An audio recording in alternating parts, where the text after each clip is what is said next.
சீரியல்களின் full எபிசோடுகளை Sun டிவியில் ஒளிபரப்பான உடனே எக்ஸ்க்ளூசிவாக சன் நெக்ஸ்டில் மட்டும் ஃப்ரீயா பாருங்கள்.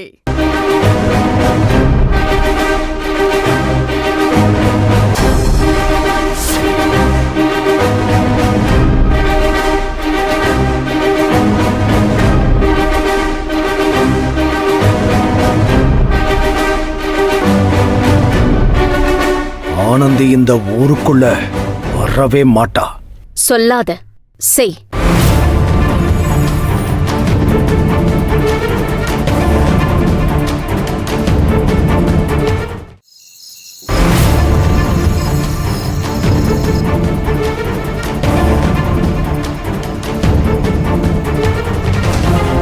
அண்ணா வராப்புல.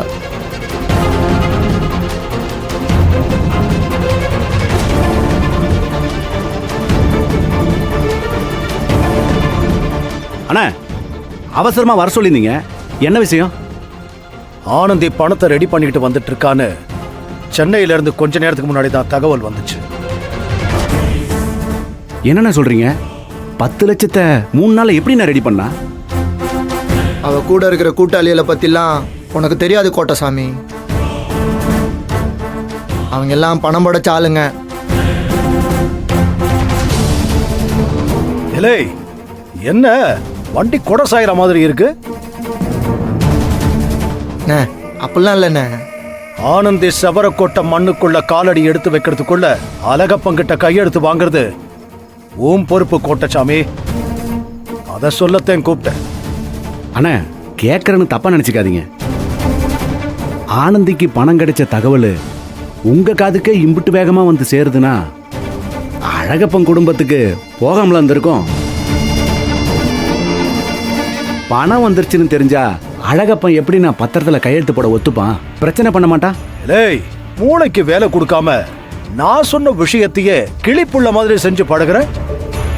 நீ இம்புட்டு தூரம் யோசிக்கும் போது நான் யோசிக்க மாட்டேனா? அழகப்பன் கையெழுத்து போடுற வரைக்கும் ஆனந்தி இந்த ஊர் மண்ணை மிதிக்காம இருக்க எப்படி வளட்டி விடணும், அதுக்கு என்ன பண்ணணும்னு எனக்கு தெரியும். அத நான் பாத்துக்கிறேன். நீ என்ன பண்றேனா?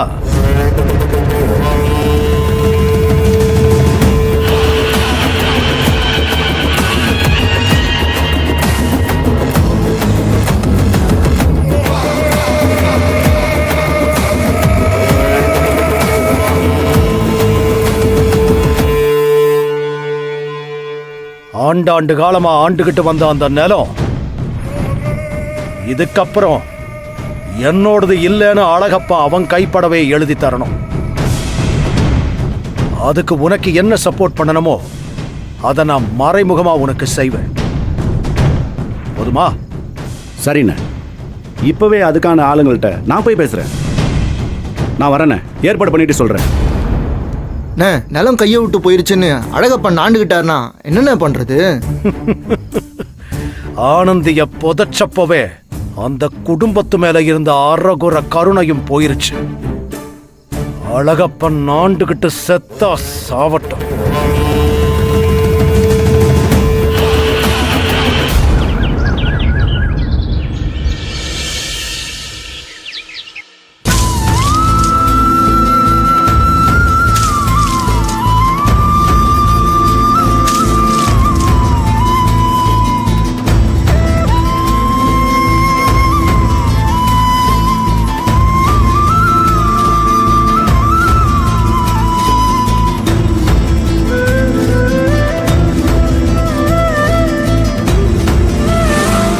அன்பு,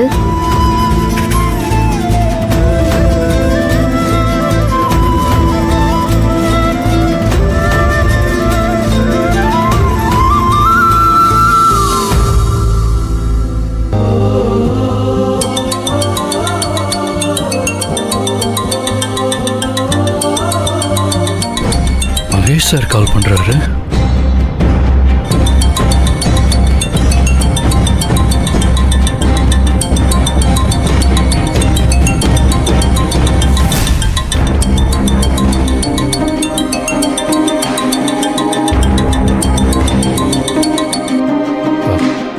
ஹலோ சார். எங்க இருக்கீங்க அன்பு? புதுக்கோட்டை ரீச் ஆயிட்டேன் சார். இன்னொரு 1 ஹவர்ல காரைக்குடி போயிடுவேன். ஆனந்தி பக்கத்துல இருக்காளா?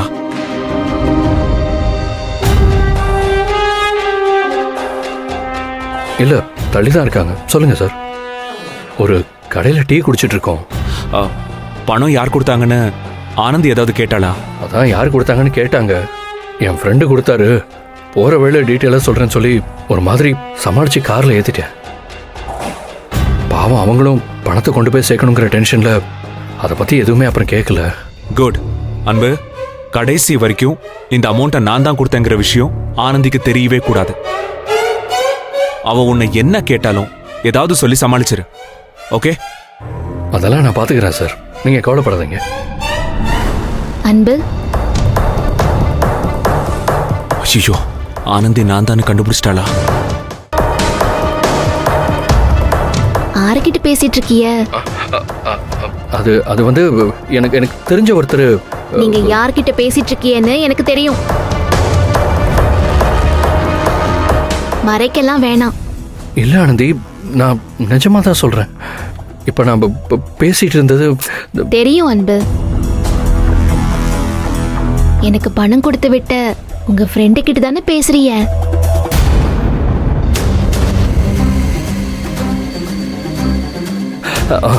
ஆமாம்மா.